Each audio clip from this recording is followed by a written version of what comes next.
Ayan, so for today, may share na naman po ako sa inyo at ang title nito ay Ang Pinto ay ang inyong puso.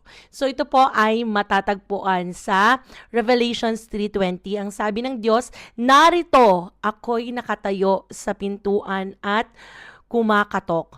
Kung ang sino man ay makarinig ng aking tinig at magbukas ng pinto, ako'y papasok sa kanya at hahapong kasama niya at siya'y kasama ko. So alam naman po natin lahat ngayon ang balibalita sa news, sa social media about sa rapture o pagbabalik ni Kristo para sa kanyang mga anak. At maliban po dyan sa rapture na yan ay marami din po tayong nababalitaan na mga trahedya o mga bad news sa ating mga TV at sa ating mga social media tulad na lang po ng lindol sa Cebu, ng sunog sa Davao, sunog sa QC, ang korupsyon na hindi matapos-tapos at ang bagyo at pagbagsak ng tulay sa Alcala ngayon. At maliban po dyan, ang pagsabog din ng Taal Volcano at kung ano-ano pa, napakadami pong nangyayari sa ating kapaligiran. Ngunit sa gitna ng lahat ng mga ito ay mayroon po tayong iisang Diyos. At siya po ay kumakatok sa ating mga puso. Nais niyang pumasok at magbigay ng lakas, pagmamahal at pag-asa sa ating lahat. Ang ating pong puso ay parang isang pintuan. Minsan nakasara dahil po sa takot, sa galit o sa lungkot. O minsan naman nakasara dahil nakabukas lang ito para sa ating sarili at sa ating mga pangarap.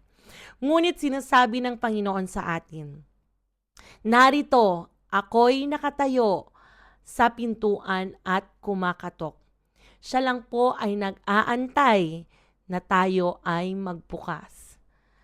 So gusto ko pong i-share sa inyo na ang Diyos ay kumakatok sa pinto ng ating puso. Ang Diyos ay hindi namimilit na tayo po ay tanggapin siya o tayo po ay maglingkod sa Kanya.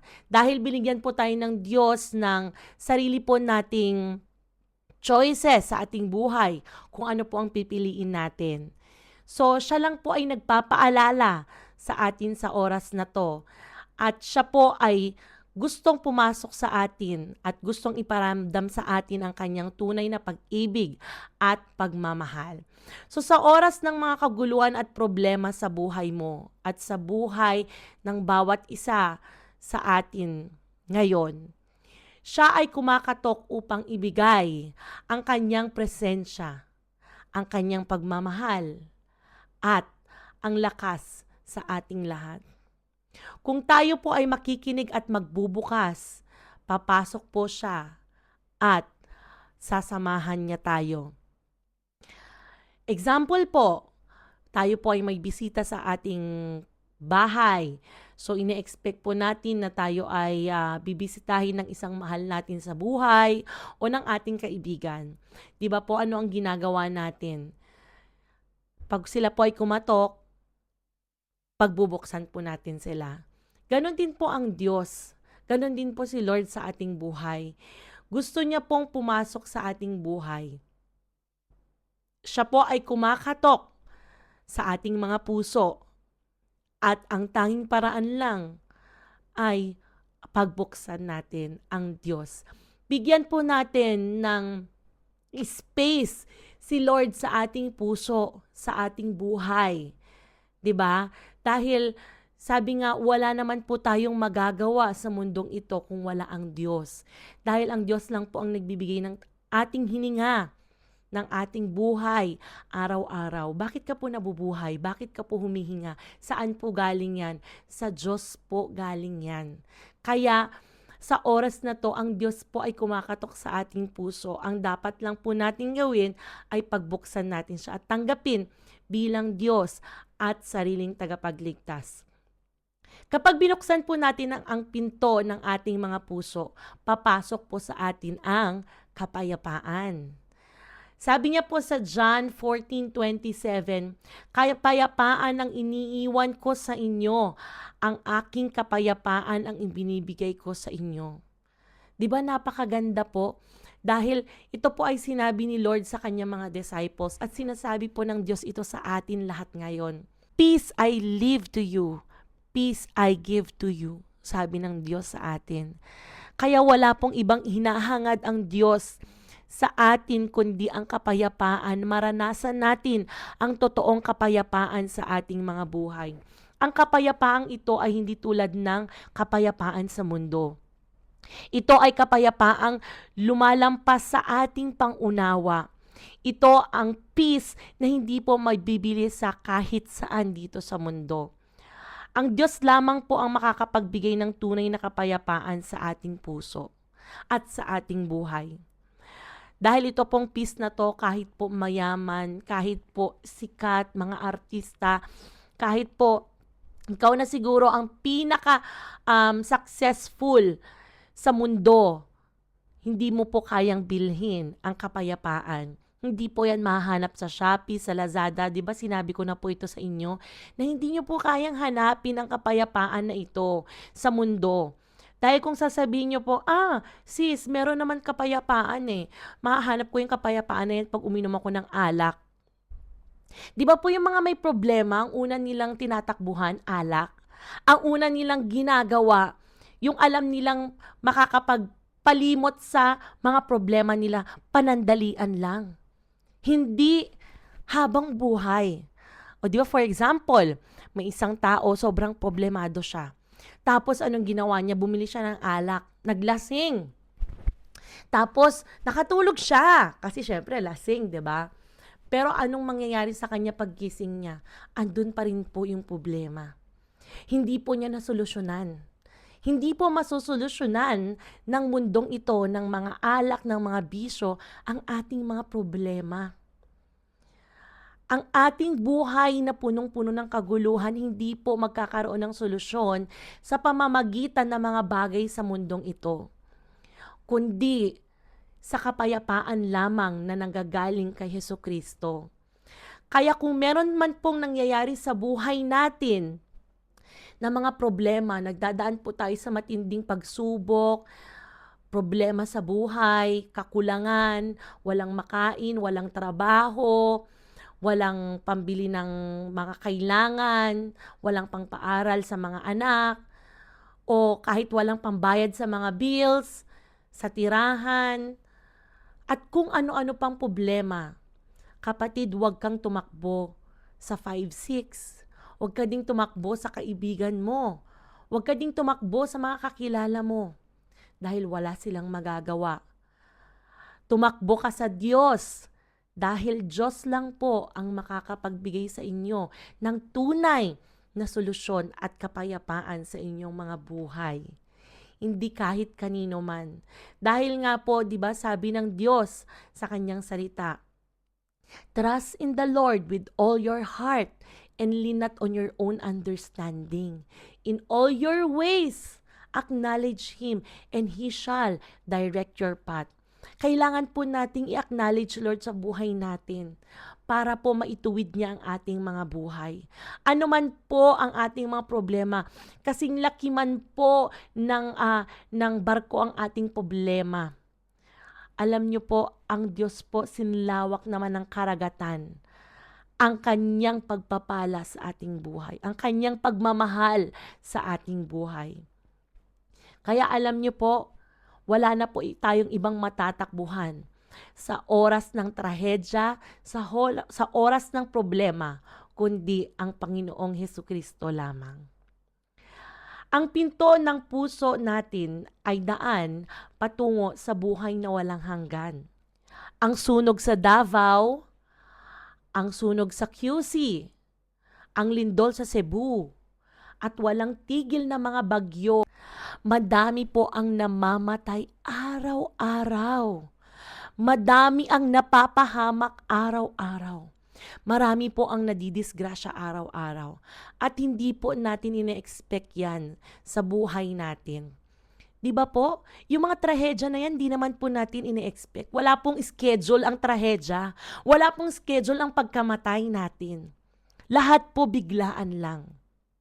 Kaya nga po, ang paanyaya ng Diyos sa atin ay para po buksan natin ang ating puso sa Kanya at tanggapin natin siya bilang Diyos at sariling tagapagligtas upang maranasan po natin ang katiyakan ng kaligtasan. Alam niyo po, sa totoo lang, ang buhay po natin sa mundong ito ay bilang lang. Hindi po habang buhay nandito po tayo. Hindi po tulad noon sa panahon nila Noah, nila Moses, na umaabot sila ng 600 years old, 700, 800 years old. Ngayon po, napakaiksi na lang ng buhay. Yung iba po umaabot ng 70, 80, 90, maswerte na lang po kung umabot ka ng 100. Pero pabata na po ng pabata ang mga namamatay sa panahon ngayon. Kahit mga kabataan, nadidisgrasya, nagkakasakit ng mga malulubhang sakit. 'Di ba? Kaya nga po, sa buhay natin, kailangan po natin ang Diyos. Dahil wala po tayong magagawa kung wala ang Diyos sa ating buhay.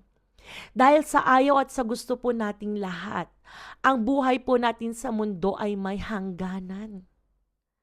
May katapusan. Kung baga tayo po ay nasa karera ng buhay, tayo po ay aabot sa finish line. Pero hindi po natin alam kung kailan.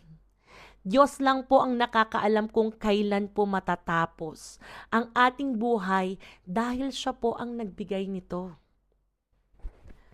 Hubad po niya tayong ginawa, kaya hubad din po tayong babalik sa lupa.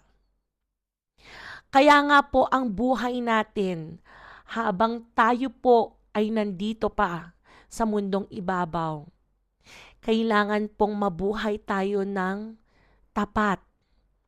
Mabuhay po tayo ng mabuti.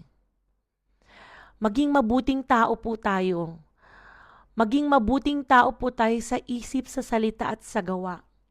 At higit sa lahat, kailangan po mabuhay tayo na kasama natin ang Diyos sa ating mga puso at sa ating mga buhay. Ang buhay po ay may hangganan, ngunit may pagkakataon pa habang tayo ay may hininga. Ang buhay sa mundo ay hindi permanente. Lahat tayo ay may hangganan. Ang buhay po ay may katapusan. Sabi nga po sa Awit 90:12, ituro mo sa amin na bilangin ang mga araw upang kami magkaroon ng pusong may karunungan. Habang tayo po ay nabubuhay pa, binibigyan tayo ng Diyos ng pagkakataon na mabuhay ng mabuti, maglingkod sa Kanya, magmahal sa ating mga kapwa, at sumunod sa Kanyang salita. Alam niyo po, sa totoo lang, this past few months ay natutunan kong sa buhay ko na maging mabuti hindi lang sa gawa, hindi lang sa salita, kundi sa isip. Kasi alam niyo po, si Jesus po ay nagkatawang tao, pero siya po ay nabuhay ng tapat. At siya po ay nabuhay na mabuting tao. At siya po ay sumunod sa kagustuhan at sa utos ng kanyang ama. Alam niyo po, ang buhay natin ay pwede po nating ayusin. Kailangan lang po nating baguhin ang ating pananaw sa buhay, ang ating mindset. Umpisahan po natin sa ating gawa, 'di ba? Maging mabuti tayo sa ating mga kapwa.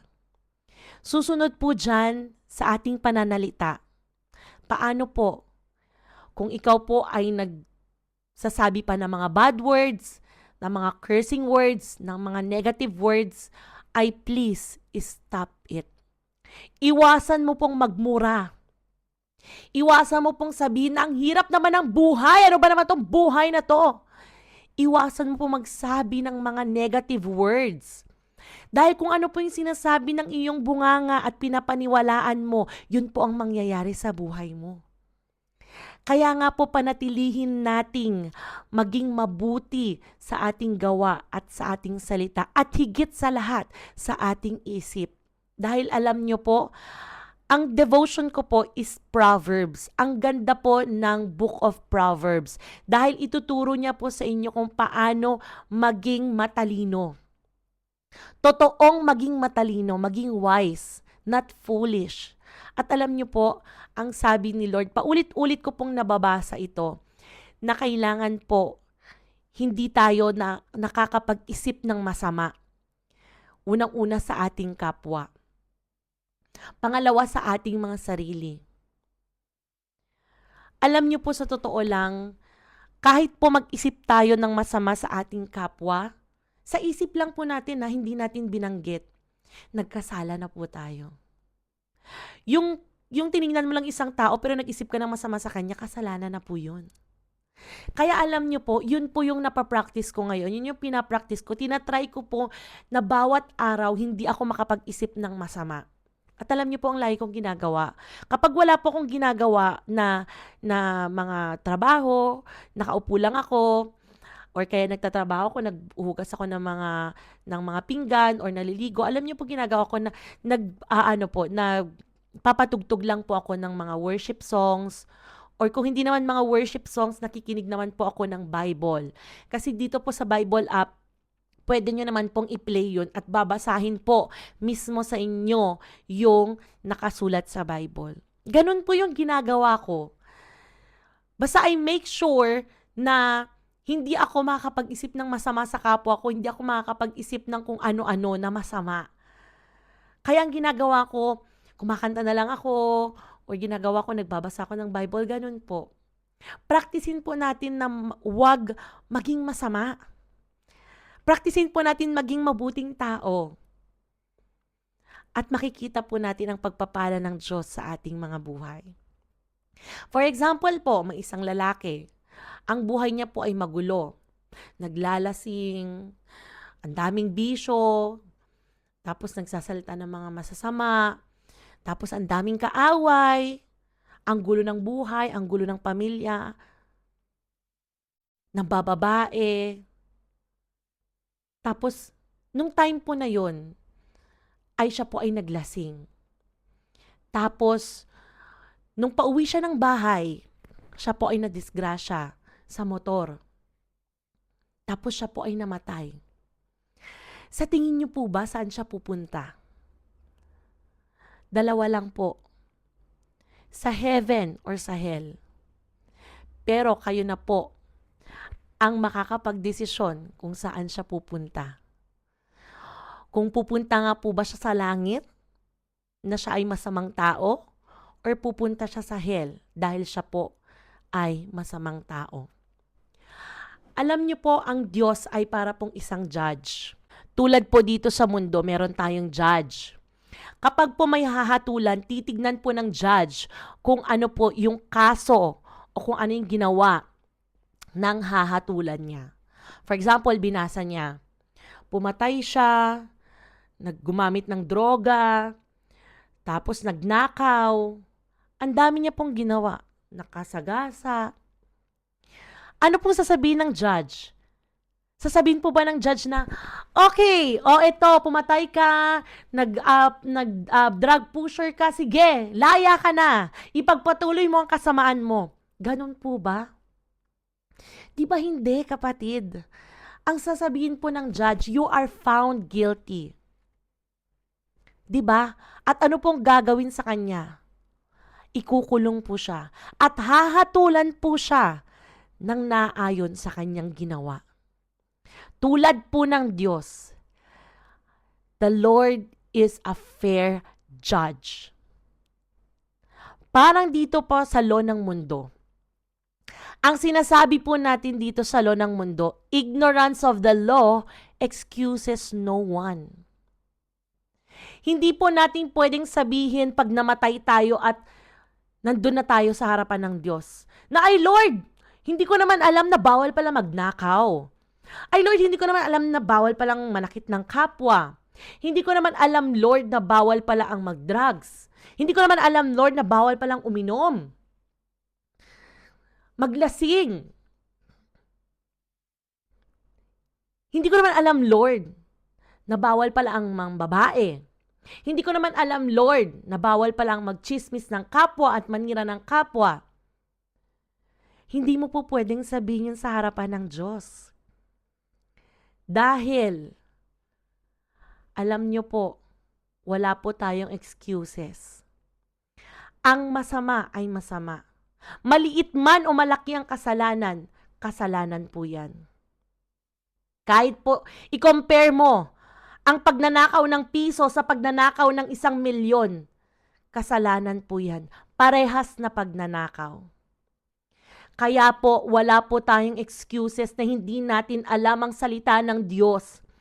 Dahil po, ang mga utos ng Diyos, ang 10 Commandments niya, alam kong alam nating lahat.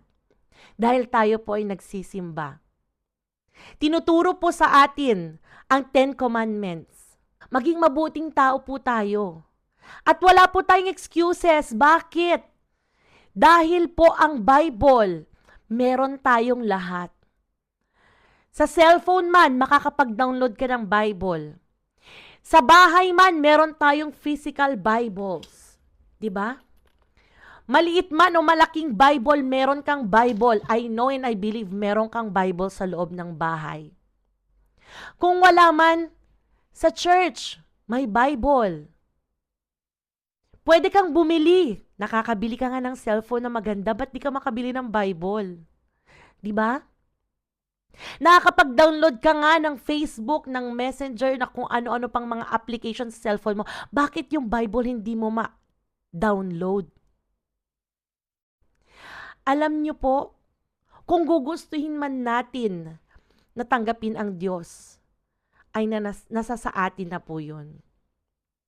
Kaya nga po binibigyan tayo ng Diyos ng pagkakataon habang buhay pa tayo, habang may hininga pa tayo, dahil paghuli na po ang lahat at nandun na po tayo sa trono ng Diyos at tayo po ay hahatulan niya na. Lahat po ng ginawa natin, hindi na po natin kayang bawiin at baguhin. Kapatid, hindi mo alam kung mabubuhay ka pa bukas. Hindi natin alam kung magigising pa tayo sa next week, next month, next year. Kaya ngayon po ang tamang panahon para tanggapin natin ang Diyos bilang sariling tagapagligtas. At para po maging isang mabuting nilalang. Kaya nga po ang pinakamahalagang desisyon na magagawa natin ngayon sa ating buhay ay ang pagbukas ng ating puso kay Kristo dahil siya lamang ang daan patungo sa buhay na walang hanggan. 'Di ba sabi niya, I am the way, the truth, and the life. No one comes to the Father except through me. May panahon pa, kapatid, para magbago. Habang gumigising ka pa, habang humihinga ka pa, magbago ka na. Ang lahat ng material na bagay sa mundo, lahat po ng meron tayo, kayamanan, kasikatan, properties, bahay, lupa, sasakyan, lahat po ng ari-arian natin, ay hindi po natin madadala yan kapag nawala tayo sa mundo. Hindi po natin siya madadala sa ating hukay. Hindi po natin siya mabibit-bit. Yang katanyagan mo, yang pangarap mo, yang profesyon mo, kahit gaano ka pa kataas, hindi mo madadala yan sa pagkamatay mo. Pero, may isang bagay na madadala po tayo. Alam niyo po kung ano yon? Ang kaligtasan na ibinigay ng Diyos sa atin. At maliligtas lang po tayo at makakauwi sa piling ng Diyos sa heaven kapag ang buhay po natin ay maayos, mabuti, at isinuko natin sa Diyos. Kaya nga po sa totoo lang, kapag po ang isang tao na maayos ang buhay, successful, ang daming negosyo, sikat, may pera, i-compare po natin sa mga taong nakakulong, nakagawa ng kasalanan, pumatay, nagdroga, nakasagasa, at kung ano-ano pang malalalang krimen. Itong dalawa po na to, itong si makasalanan at si mayaman. Ito pong si makasalanan na nasa kulungan, nagrepent po siya at tinanggap niya ang Diyos sa kanyang buhay. At ito pong si mayaman ay hindi niya tinanggap si Lord kasi mayaman na siya nasa kanya na lahat. Feeling niya nasa kanya na lahat. At parehas po silang namatay. Sa tingin niyo po, sino ang maliligtas sa kanilang dalawa? Sino ang makakauwi sa heaven sa kanilang dalawa? Ito po bang mayaman na hindi tinanggap si Lord? O ito pong makasalanan pero nagsisi at tinanggap niya si Lord sa kanyang buhay? Sabi po ni Lord sa kanyang salita sa Matthew 24:35, Heaven and earth will pass away, but my words will not pass away. Ang susi po at sagot sa lahat ay ang salita ng Diyos. Buksan po natin ang ating mga Bible araw-araw. Bigyan po natin ng panahon ang Diyos sa ating buhay. Paggising pa lang po natin, huwag pong cellphone ang una nating hahawakan, kundi ang Bible. Huwag pong unang gagawin natin sa umaga makipagchismisan, kundi ang gawin po natin manalangin. Dahil kapag ito po ang una nating ginawa sa ating pagkising, sigurado po ako na ang buong araw natin ay magiging pagpapala at magiging masaya. Alam niyo po ba na may cellphone number din si Lord? Hindi lang po tayong updated. Hindi lang po tayong may cellphone, pati po si Lord meron po siyang cellphone. At ang cellphone niya po ay mahanap sa Jeremiah 33:3. Sabi po ni Lord, Call to me and I will answer you and show you great and mighty things which you do not know. Kapag may problema ka, tumawag ka sa friend mo. Tapos, tut, di ba? O tumawag ka sa mahal mo sa buhay. Sasabihin, the number you dial is not yet in service. Please try your call later. Bye. O di ba? Pero pag tumawag ka kay Lord, sabi ni Lord, call to me and I will answer you. Hindi po magiging busy si Lord pag tumawag ka sa Kanya. Tatanggapin ka niya at pakikinggan ka niya, kapatid. Ganun po kabuti ang Diyos.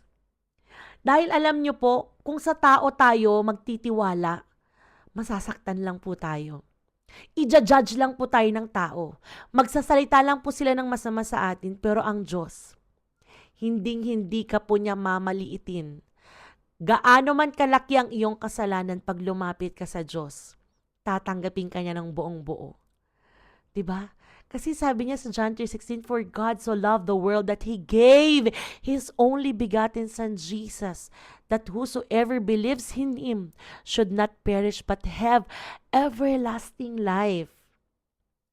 Kaya mga kapatid, ang mga trahedya o disaster na nangyayari sa paligid natin ngayon ay isa lamang pong paalala sa atin ng Diyos na ang ating paglalakbay dito sa lupa ay pansamantala lang. May hangganan. Ngunit hindi dito nagtatapos ang lahat.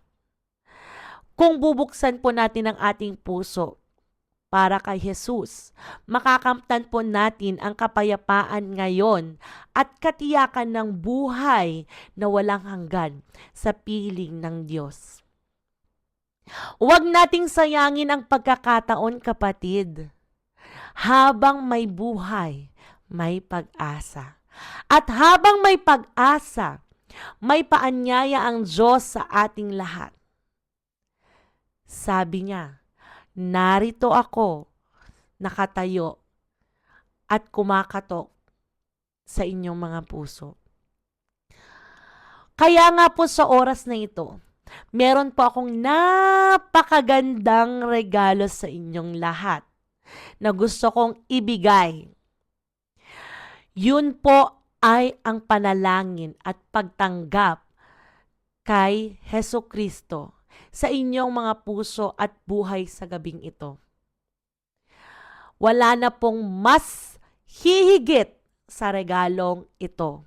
Wala na pong mas papantay sa regalong ito. Ang regalo ng pagtanggap sa Diyos. Kaya po sa oras na ito, gusto ko pong sundan niyo ako sa panalangin ito na naririnig ng inyong tenga at sinasambit ng inyong mga labi. Amang banal, sa pangalan ni Jesus, ako po ay lumalapit sa iyo. At inaamin ko po, Panginoon, na ako ay makasalanan. At ako po, Panginoon, ay nagkasala sa isip, sa salita, at maging sa gawa. At sa oras na ito, ako'y lumalapit sa iyo ng buong puso. Binubuksan ko po ang aking puso, ang aking buhay, ang aking isip, at tinatanggap kita bilang Diyos at sariling tagapagligtas. Pumasok ka po sa aking buhay at isulat mo po ang aking pangalan sa aklat ng buhay diyan sa iyong kaharian. Panginoon, ikaw na po ang maghari sa aking buhay. Bigyan mo po ako ng malawak na pangunawa at turuan na maging mabuting tao at magkaroon ng magandang desisyon sa aking buhay. Salamat po na sa oras na ito, ang buhay ko ay sa iyo na. At ikaw, Panginoon, ay nasa akin na. Gawin mo po akong pagpapala sa lahat ng mga tao. At ikaw po ang makita sa aking buhay. Maraming salamat po, O Diyos. Ito po ang aking dalangin. Sa pangalan ni Jesus, na aking Diyos at tagapagligtas. Amen. At sa oras na to, kapatid, ako na lang po ang mananalangin sa inyo. Amang banal, sa oras na ito, maraming salamat sa lahat ng mga nakinig ng munting mensahe nang gagaling sa iyo. Dalangin ko po, Father God, na patuloy na kausapin mo ang bawat taong nakinig sa iyo at tanggapin kanila ng buo sa kanilang buhay, hindi lang ngayon, kundi habang sila ay nabubuhay. Maraming salamat, Lord, na kung ano man po ang dalangin nila, kung ano man po, Panginoon, ang mga gusto nilang makamit sa kanilang buhay, ay ipagkaloob mo po ito. Ano man ang kinakaharap nilang problema, solusyonan mo po ito. Panginoon, you are the King of Kings and the Lord of Lords. Lahat kaya mong gawin, Panginoon.